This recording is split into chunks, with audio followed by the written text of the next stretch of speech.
Manchester United, or should I say, sorry, I'm making this mistake. Liverpool 2, Manchester United 2. What a game. Michael Oliver tried to spoil the game, but as always, anti Manchester United, but it was expected. For someone like Anthony Oliver, he did not give you plenty cards this match. He was almost ruining the game, if you ask me. Almost ruining the game now. Almost ruining the game. For me, I'm surprised how the VAR didn't call that offside. That was offside. Gakpo was offside. I was surprised how the clear tackle on Salah was called a foul. To be honest, I'm talking the Maguire tackle mid second half. Wait, the one that led to that free kick? Yes, that's no tackle. That's no yellow card. Now. That's no free kick. That's not a foul. It was a foul now. He touched him now. He touched him. He didn't touch the ball. I'm coming. If it's football, no longer a contact game. So how do you? But it's a slide. It's a slide tackle. It's a slide tackle. So every slide tackle is once a player slides. No, it's not every slide. This one he actually hit the player. So it was that contact that gave that foul. Part of the ball. Maguire took all of the ball, not even part of the ball. No. Fans view. Is there any way you can show the replay on the screen? I wish you could. I wish we could go through the review here. Sorry, come on, man. For me, give credit to Manchester United saying that they played well. Was like you were not even content that you managed to get 1 point. If you want to speak, Liverpool were scared because the way that Manchester United approached the game, and Liverpool were surprised. I'm coming. Ahmed, if Mahmud is trying to speak as a Liverpool fan sentiment, I understand. But if you want to talk football, this is a balanced game that would have gone either ways. First 5-8 minutes in the game, Liverpool were nowhere in the game. They sort of grew into the game by somewhere from about like 15, 20 something minutes. They sort of grew into the game. The first half was evenly balanced. Both teams had just one shot on target, with Liverpool having more chances created to Manchester United with slightly more possession. I'm talking 55 to 45% possession. At the end of the first half, it was an even game. It was a very balanced game, end to end. Both teams came out to play football. And I'm very sure that Ancelotti never saw that coming. Everybody thought funny enough, sorry to cut you off. I watched your last interview here on Fans. Yeah? You did not even believe your team was even going to play like this. You are coming here to now brag on a performance that you're not even. Me, I knew that I'll perform well. I knew because of my performance. I've been consistent.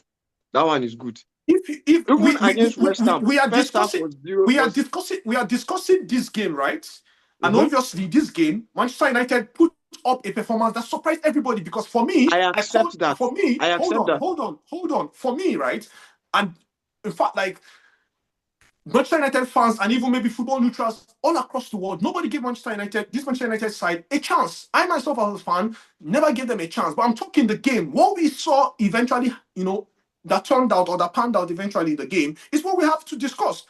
Obviously, we as Manchester United fans and neutrals, whatever, football lovers would say, hopefully Manchester United could go on or will ever progress, and then hopefully this could be the start of their season. But for me as a United fan, I'm not overly excited. It was one good game, excellent performance today. What happens from the next Premier League game? Because we saw this same performance also against Manchester City. So I'm not being carried away. But if you want to discuss this game, for me, I thought Liverpool escaped this game.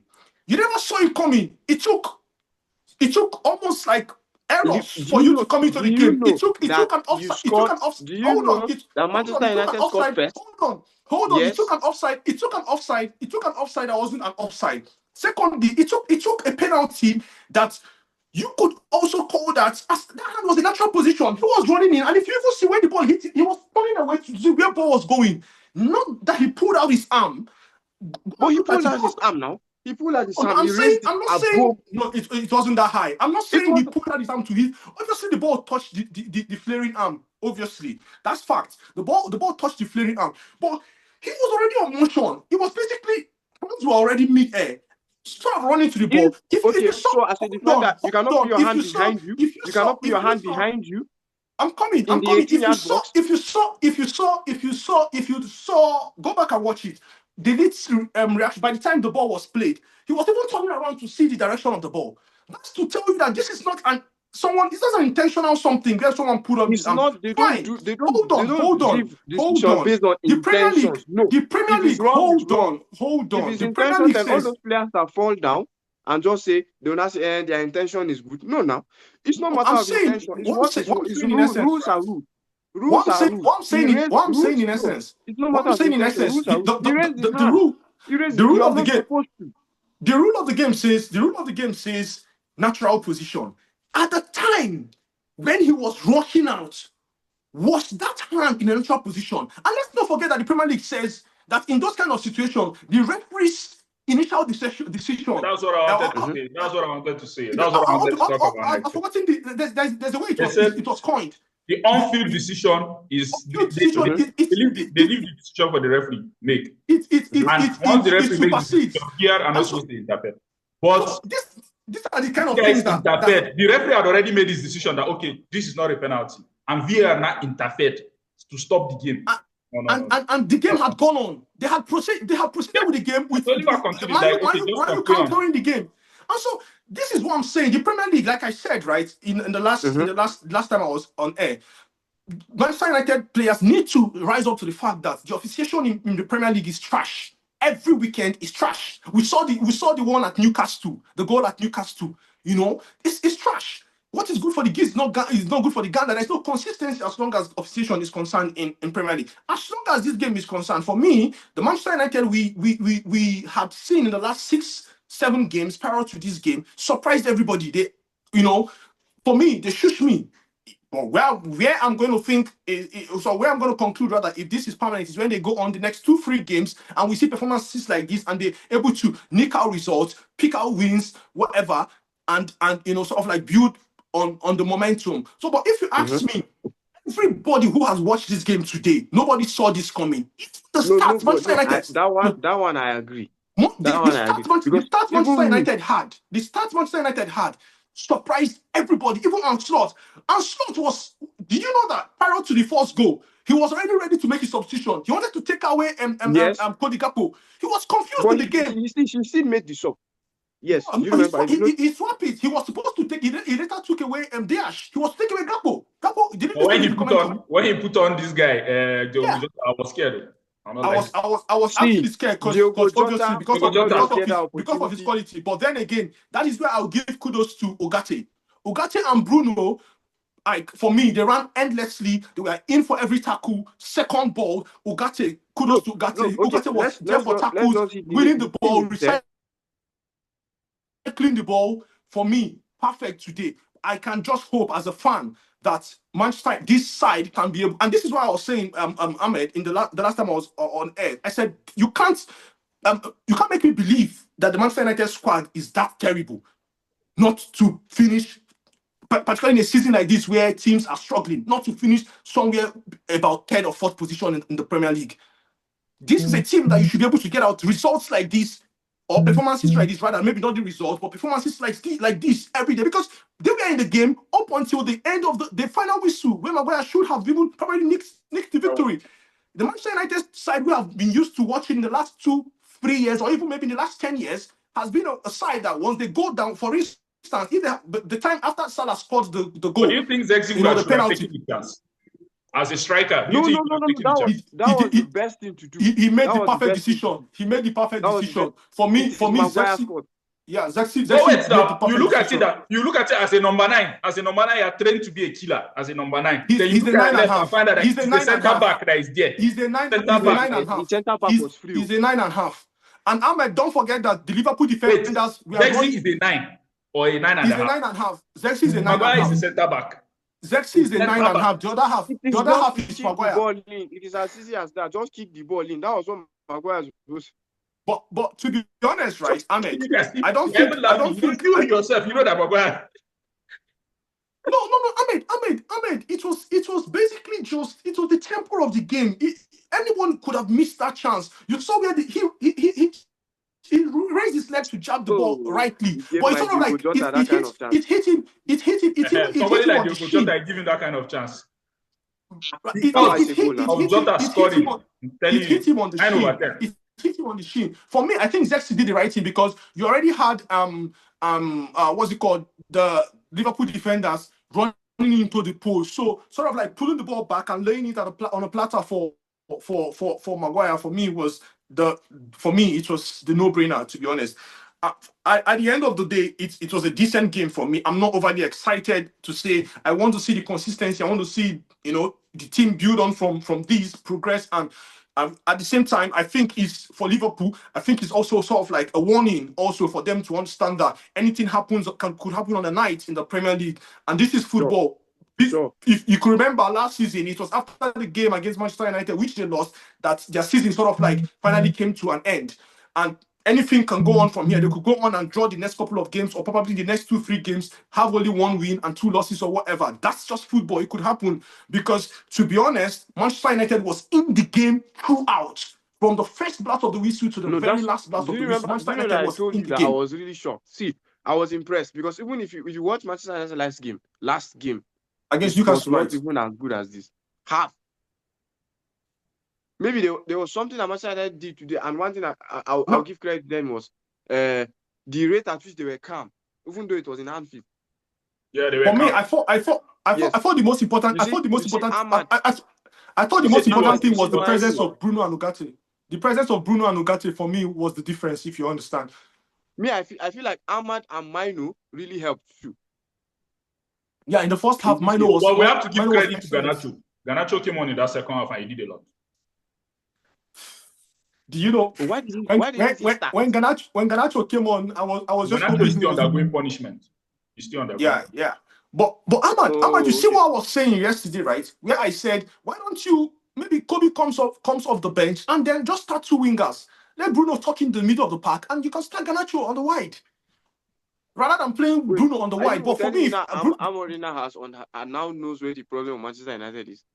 Basically, the problem have always been on the players, the legs. We don't have the legs. We don't have the players. We don't have the reverse gear. This has been the case for over 3-4 years. In the middle of the park, we don't have reverse gear. They can't run. They can't run. So no pace. Did you see the way Liverpool counters? Did you watch Liverpool counter? They basically just kick the ball. They just kick the ball and everybody starts running. Look at the legs. Look at the legs in Liverpool. There's always. I was, to be honest, I was very happy that Szoboszlai was unavailable because he's that guy who's got a couple of surprises inside of him. He's got surprises inside of him, and to be honest, when I learned that he wasn't going to be available for the game, for a part of me was feeling good. Then when I saw Jota coming on, I was scared because Jota has always been known to hurt big teams, and he has hurt Manchester United particularly. Maybe not scoring exactly, but then his movements and even maybe assists, creating chances for other people. Yeah. For me, again, I thought that Licha and Diogo Dalot did an excellent work on Mohamed Salah because not until the penalty, nothing came out of Mohamed Salah throughout the game, to be honest. And for me, I could go on and say it was a penalty that if it was given fair, it wasn't given fair. I thought it was that kind of a call. But in all, I also thought that Michael Oliver, for the opt-in time, has failed Manchester United again. I know probably there's something about, because for me, he's Manchester City's 12th man. He's the 12th man of Manchester City. I don't like that. I want to believe that he has something against Manchester United, because every time I think I remember the red card on Smalling, the one on Diogo Dalot, a couple of stupid calls whenever he's officiating games, and he always does this when he's officiating Manchester United against supposedly big sides or rivals or teams that are probably in form. And I'm sure maybe he was surprised.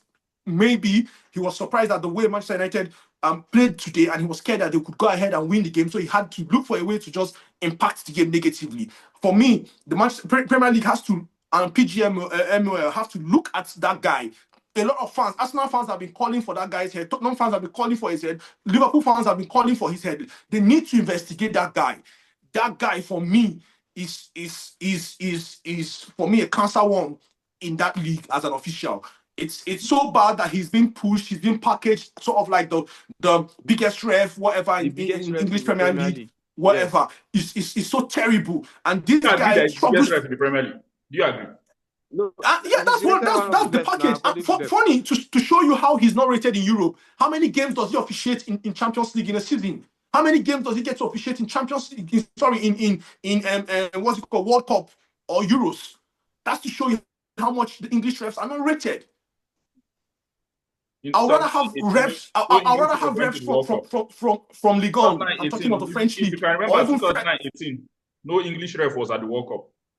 So to be honest, yeah, this game for me, it's nothing to be overly excited. Okay, so final thoughts. Let's round up. Yeah, for me, as a Manchester United fan, a good game. I saw energy, I saw pace, I saw willingness and the drive. You know, I saw the calm and the composure. I saw quality. But then again, I'm not overly excited because, you know, we've hit this start-stop sort of thing for the unforeseeable past. You know, for number of years now. So I just want to see this continue. Don't be surprised they could go the next game and they lose 2-0. I wouldn't be surprised. That's Manchester United, you know. So for me, I want to see it happen for 4 games, 7 games, 5 games, 11 games before I could sort of like then sit calmly. But for tonight, on the night, I thought that they had an excellent game. I thought that, you know, they were decent, and, you know, kudos to both teams. They gave us an exciting game. For neutrals, it was an exciting game. Yeah. What I have to say as a Liverpool fan is I like the fact that my heart was pumping both in attack and defense.